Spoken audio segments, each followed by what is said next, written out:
Hi, welcome back. Are you a survivor of narcissistic abuse? I am too.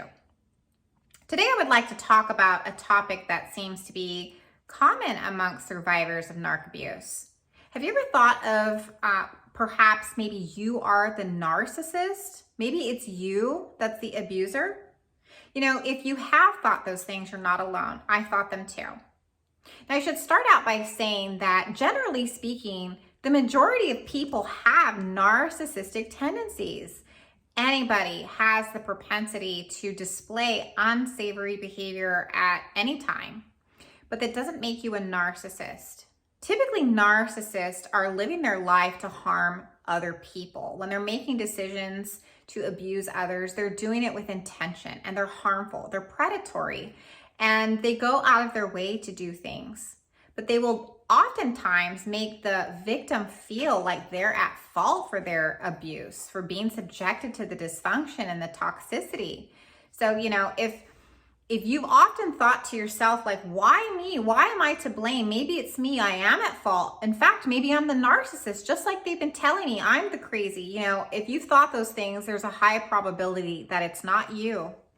Oftentimes they project onto their victims the things that they themselves are feeling or even doing. For example, if you find that a narcissist is telling you that you're crazy, there's a high likely chance that they themselves are feeling out of sorts, that they themselves are not normal. If they're telling you that you're selfish, it's because they themselves are very self-serving and self-centered people. If they're accusing you of cheating, especially with consistency, it's typically indicative of the behavior that they're doing behind your back. Now, I dated this guy many years ago, just as an example, and I remember a couple of times he popped up with old photographs of male family members of mine. So he had been rummaging through my belongings, swearing that I was unfaithful and cheating on him. And when presented with these photographs, you know, I was just caught off guard by the behavior, and he wouldn't accept my answer as truth. He just swore that these were mementos of old flames, which was really just absurd. Back in those days, I spent a lot of weekends at home studying to, you know, better my life and increase my job skills. And there were other times that I was a part of group chats that had other men and women in them. And in the 90s, the group chats at the time were not really for the dating purposes that they mostly seem to be today. It was a completely different circumstance.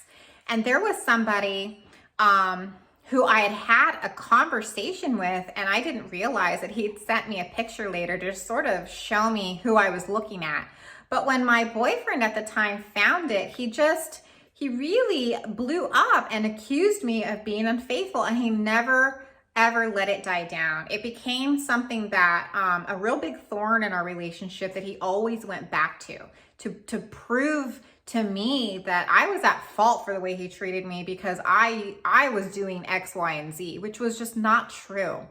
So they project a lot of their own behaviors onto you. As it turned out, he, in fact, was a cheater. He had his ex all along lurking in the shadows, and we'd been together for years. So imagine the heartbreak and the horror that I felt when I found out the truth.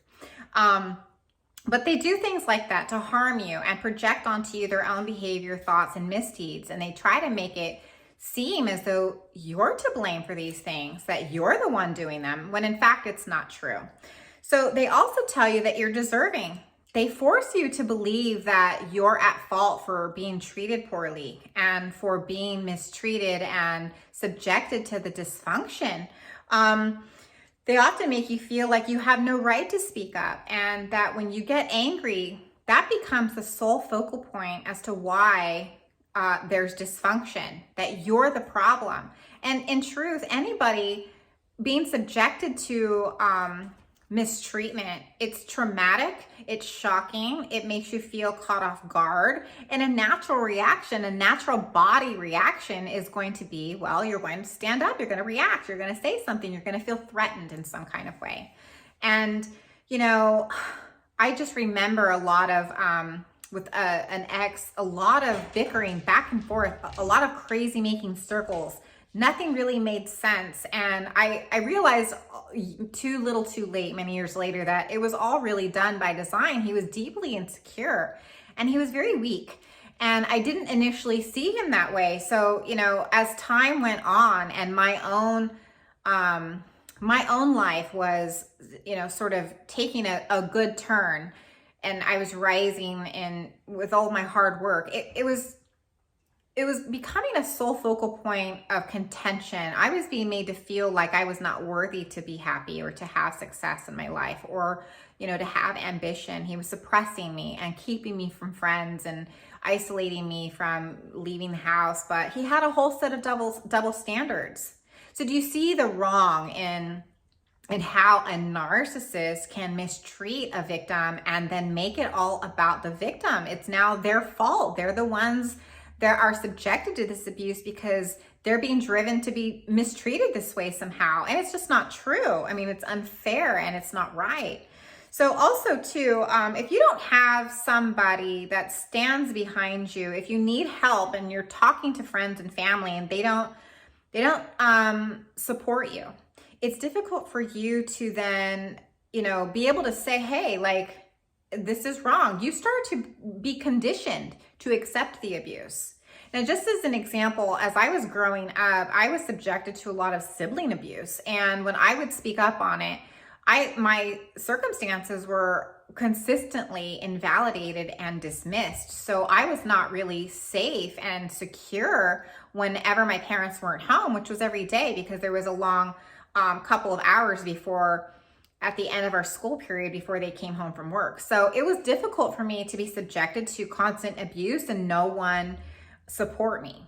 When I ended up partnering with people who I gravitated towards on a subconscious level that also had these narcissistic behaviors and traits, it was difficult for me to go find support from family members who had already deemed the fact that I would speak up about being abused as inappropriate or disrespectful. I was expected to just accept the mistreatment. So do you see how it can condition you? Even though your body is screaming inside that something's wrong, you're living with it and you're accepting of it because it's what you've been conditioned to do. And over time, you will feel defeated and you will submit to it. Even though you still will react, you'll submit to it. And it becomes a very toxic, codependent relationship, and the attachment is difficult to break.